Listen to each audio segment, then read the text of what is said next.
So this is the new Hilton Surpass Card compared to the old one. And then this is the no annual fee Hilton Honors card when compared to the old one, as well as the new design of the Hilton Aspire card when compared to the old one. And Cesar Joel, he was the one that actually sent me this footage, so shout out to Cesar Joel for actually giving me this footage so I could put it in this video today. So I appreciate you, sir. So in this video, we're going to be talking about three things. Number one, I'm actually going to be talking about some research that was found out about the Hilton Surpass card, one that I actually did personally, in which I was actually able to use some of the $50 quarterly hotel credits on the Surpass card for something I did not expect it to be eligible for, as well as some other points on whether or not you should actually apply for the Surpass, or even just keep your Surpass if you have it already for the future. Number two, I'm going to be talking about if I actually plan on downgrading the Surpass or even upgrading my other pre-existing no annual fee Hilton cards up to the Surpass, and then also, of course, to the Aspire, hopefully in the future. And then number three, of course, we're going to be looking at these cards a little bit more closely, a little more in depth, to see if they're just as ugly as everybody says they are, especially when compared to the old design. So as always, let's go. Let's go. Now, in a previous video, I talked about the Hilton Surpass $50 quarterly hotel credit, and I was theorizing what actually would count under that credit. Now, of course, the most basic one is, okay, if I'm going to be paying for a Hilton hotel, maybe it's a $100 night. If I pay in cash, I'll spend my $100 on my Hilton Surpass card, and then a few days later to a few weeks later, I'm going to be credited back in the form of a statement credit, $50 back, and then I'm going to be getting that every single quarter. So as it's supposed to be intended for, you would theoretically have to stay in a Hilton hotel once every 4 months to take advantage of the full $200 credits allotted. Now, of course, we're gamers, right? We're trying to figure out how we could actually get the most amount of value as possible without having to book cash, because most of us are points earners and points users, not necessarily cash users or even cash earners in some cases. So if I'm booking all in points, which is, let's be honest, all of our stays, how am I going to actually make use of that $50 quarterly credit? Well, one thing I found recently, which was pretty interesting, is I went to my local Hilton Garden Inn and I stopped in for research purposes, some science. So I just said, hey, let me just buy something even though I'm just kind of coming off the street. And she looked at me weird for a second. She said, oh yeah, go ahead. So I went, I got the most expensive bags of chips. Unbeknownst to me, it was the most expensive bag of chips they had, but it was $5. I threw it on the table. I bought it. And then a few days passed and nothing actually ended up happening. But after a few more days, I looked back on the account and I realized the $5 was credited back. So I just thought that was pretty interesting. I was like, huh. All I had to do was use my Surpass card for a payment at Hilton, and that came off. And I don't think that's necessarily conventional wisdom, even though it seems somewhat obvious, because most people are out there are mentioning like, oh, you have to stay at the Hilton and everything that you pay for has to be billed to the room. So on-site shop, on-site restaurant, on-site bar. But from this experiment, honestly, I wouldn't be surprised if you're able to actually go to the on-site bar or even the on-site restaurant if it's owned by Hilton and not just like leased by some other company. If it's all owned by Hilton, go there, stay at the bar, stay at the restaurant, eat there, use your Surpass card to pay for it, and you get credited back that statement credit of $50 once every quarter without ever having to stay at the Hilton hotel. Now, I wasn't able to actually authenticate this personally, but I looked around, I asked around, and for the most part, I haven't seen anybody actually try it yet, but at least this one little test that I did recently might lend to the fact that that might be possible. And of course, once I actually do test the restaurant, if I could find one that actually has a restaurant around here, I will go there, I will eat there, and of course, I will let you guys know first if that does actually credit, because what that essentially means is that I don't have to stay at any Hiltons if I don't want to once every quarter. If I'm just wanting to stay home, or I don't have money to travel, or I don't have points, I can just go to my local Hilton. Maybe it's Valentine's Day, who knows? Go stay there for a couple hours, eat at the restaurant, and it'd be completely comped because you have the Hilton Surpass card. And if that's the case, the Surpass card is a lot more flexible than we once thought. And like I mentioned, this is just for like the crazy people out here who are trying to maximize as much as possible. For the people that could stay at Hilton's every quarter, go eat at the on-site restaurant, go do a spa service, go do anything you want at the hotel, bill it to the room that you're staying in, and that is going to trigger this $50 credit 100% of the time. So before we go any further, just those data points alone, do you think that makes the Surpass completely worth it if you're able to use it towards the on-site restaurant, the on-site bar, whether or not you're staying at the Hilton hotel or not? Or do you still think like, oh, that's still a hassle, it's a waste of $150, I'm still going to downgrade, I'm going to cancel in the future? Let me know what your thoughts are so far. But then also, I was looking around while actually doing a little bit of research, and I found through a Reddit thread some people talking about this exact benefit just about 12 days ago. Now this guy, Star Ocean X, he is talking about all the strategies associated with using this $200 Hilton credit on the Surpass card. And he says, some of us don't stay at Hilton quarterly. What are the strategies of using this credit? Question mark. He asks, does it work the same way as the resort credit on the Aspire? Number two, for the quarters that we're not staying at Hilton, could we theoretically go to a local Hilton and just buy stuff from the lobby shop to get the $50,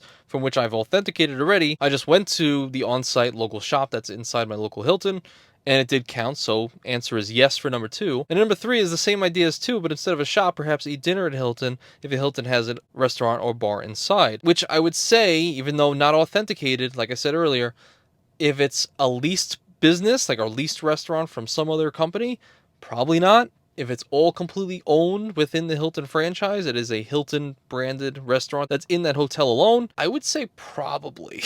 I think so. And then he also mentions for points 2 and 3, these are the terms and conditions. If American Express does not receive information that identifies your transaction as eligible for this benefit, the basic card member will not receive the statement credit. For example, your purchase will not be eligible if it is not made directly with Hilton, aka if a purchase is made at a restaurant or convenience store within a Hilton property. And then he asks, how would we know if the restaurant store within the Hilton property is run under Hilton or not? Which is the main contention. But then this guy, Tim Price, also mentions that Hilton already has a line for this, which is for an incidental charge, including charges made at restaurants, spas, and other establishments within the hotel property. To be eligible for the credit, the incidental charge must be charged to the room and paid for with your Surpass card at checkout. And then some people are theorizing, like, how would the system be able to tell whether or not it is a Hilton or not? But then some other conversations kind of sprouted from this, and I wanted to get your thoughts on this.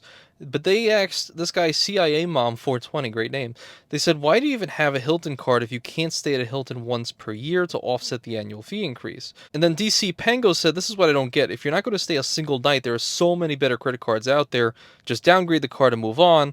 I get some of the angst about the changes to the Aspire, but the Surpass has just become considerably better. But then this guy, another pint, he said that's not the pint, I mean point. The point is feeling constant pressure to not only travel, but to travel to a place that has a Hilton property, and maybe resign yourself to staying in a weak/deteriorated property instead of a nicer Hyatt, etc. across the street because, well, $50 is $50. That kind of unwanted pressure is why people become free agents. Now this reigned very true for me, and I think a lot of people. It's like, yeah, if I'm going to be paying cash, just because I'm allotted $50 on my Surpass card, am I really going to stay at some of the lower end Hiltons just because I'm trying to get my stay as free as possible? Whereas I could probably stay at a Hyatt across the street. But that doesn't necessarily mean you have to stay at a horrible Hilton hotel. You can still stay at a $200 a night, get the $50 credited back. But my whole point is, well, for the people that have the Surpass card, I don't know how many people have it that aren't using points. But at least you know us in our community, we're using our points to actually stay at these properties. So no matter what, we're not able to use it how it's necessarily intended for. I mean, I know for me personally, I'm never going to try to book a Hilton in cash anymore, ever again.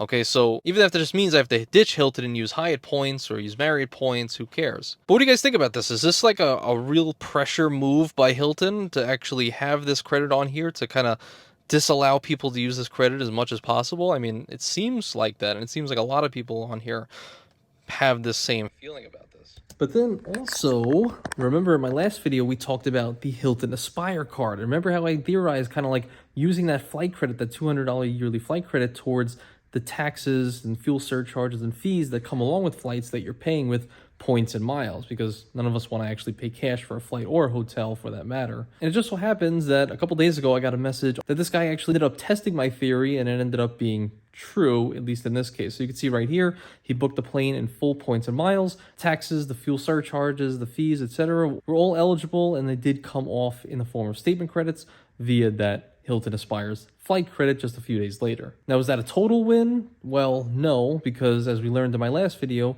it's going to be dependent on the airline itself and how they actually code the taxes, the fees, etc. It's going to be directly through the airline or just some other random thing out in the world. So at least we know for this airline, we're good to go for that airline, but now we just need more and more data points across every other airline to see if they all will code it the same way. And if we use our flight credit on the Aspire towards those taxes and fees, which I think is probably the most beneficial way that most of us in the credit card community are going to be using it going forward. So there's that. But you don't want to see me like this. All right, so let's get back to it. Then some people, of course, are talking about, you know, maybe canceling or downgrading, so I kind of wanted to put my thoughts out on this. So in case you guys were unaware, me and my wife both have the same Hilton card. We both have the no annual fee Hilton card, and then we both also have the Hilton Surpass, although I downgraded my Surpass maybe about 6 months ago because, well, I wasn't using it at all for anything whatsoever. But now this has me thinking of what I actually plan to do in the future, which is use her Surpass card for the next year. Let's keep it open for the next year. Let's eat that $150 annual fee, cool. And I want to see how much of that $200 credit we could actually use. Like, forget it. If once I go and test this and the restaurant theory actually works and it actually counts towards the $50 credit, I will probably keep this card open forever, because I will always find a way to use that $50 credit for a free restaurant experience between me and her. And it makes sense, all right? It would make sense to pay the annual fee and profit $50 every single year. And if that were true, I probably would end up taking an upgrade offer that I actually think I got recently on my Hilton Honors no annual fee. I think they offered me about 30,000 points to upgrade from the no annual fee up to the Surpass. And if that's true, I probably will upgrade to the Surpass and, you know, just get more and more restaurant visits we can do every single quarter, because you know, that's just kind of how our lifestyle is anyway. But should this not work, I really want to see how many Hiltons we're able to stay in organically, and I'm thinking maybe just 2 per year, which would in turn mean I'm going to end up probably using about $100 every single year, thus losing money in this card.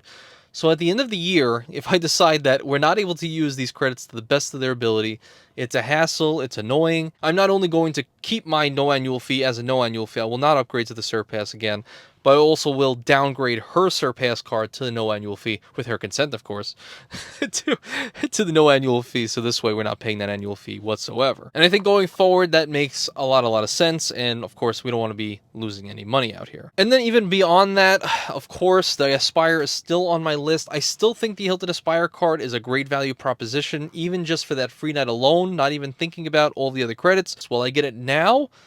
Probably not. Probably going to be another year or so, or, you know, before I could actually go ahead and get that, pull the trigger on the Aspire, but it's definitely got my eye. And I definitely think that with these changes, it still actually makes the card very, very powerful. In fact, I think Matt Welter actually made a good point on one of the videos that I wanted to address, and he pretty much said along the lines of like, hey, you have 3 different options to make up that $550 annual fee in all different shapes or forms, based on the person that you are. So shout out to Matt, that's a very astute point there. Okay, so now we're jumping into my very, very horrible showcasing of these 2 cards with bad lighting and some weird post-its covering everything. But yes, so here is the no annual fee Hilton Honors card. You can see it's very white now, as opposed to the old Hilton Honors card, where it has kind of like these swooshes and lines. And now if you look a little bit closer, the new one actually says "for the stay." Again, horrible lighting, horrible showcasing, I'm sorry. And down here is just basically some squiggly lines with no words on them whatsoever. And then if we look here at the Surpass card, you could see the differences in the 2. And again, the same "for the stay" with a nice, like, kind of a royal blue. Is that royal blue? I don't know, a little bit darker, which I think, honestly, looks not that bad. And then if we're turning these over and looking on the back, so now we no longer have the embossed fronts, all the letters, and I mean all the numbers are now on the back, and they're all embedded in the card. Is no longer the numbers just sticking out and ruining, you know, if you have like an extra wallet or something, it's now you're going to be able to fit more in your extra wallet because you don't have these numbers just sticking out and pushing out against other cards. And you can see it's much lower now, and they have a little bit of space here with some other little American Express logos, which is pretty cool. And truthfully, what do you guys think? I mean, honestly, I think I've come around to it. They may seem a little bit less cartoonish than the old Hilton cards, and I think they're, I don't know, I just keep going back to what Stan the Gretafark said. I think they're a lot more corporate looking, a lot more business and maybe serious looking, and maybe for that kind of demographic that works. But for me, I don't know. I think it's grown on me. I don't think it's as bad as people think. And then if we're looking here at the Hilton Surpass card, that again, shout out to Cesar Joel for actually giving me this footage, but you can definitely see it looks very, very similar to the Hilton Surpass card, and much, much different than the original Hilton Aspire, which again had all the different colors and whatnot, maybe a little bit more cartoonish, but I think that's just the main thing here. It looks like it wants to be taken a little bit more seriously, but overall, I think it's not bad. So of course, with Hilton cards also comes with Hilton stays, and how do you get all those stays? By earning as many points as possible. So check out this video I did. It's the most comprehensive video I've ever done in my entire life, but basically from 0 to 1,000,000 Hilton Honors points.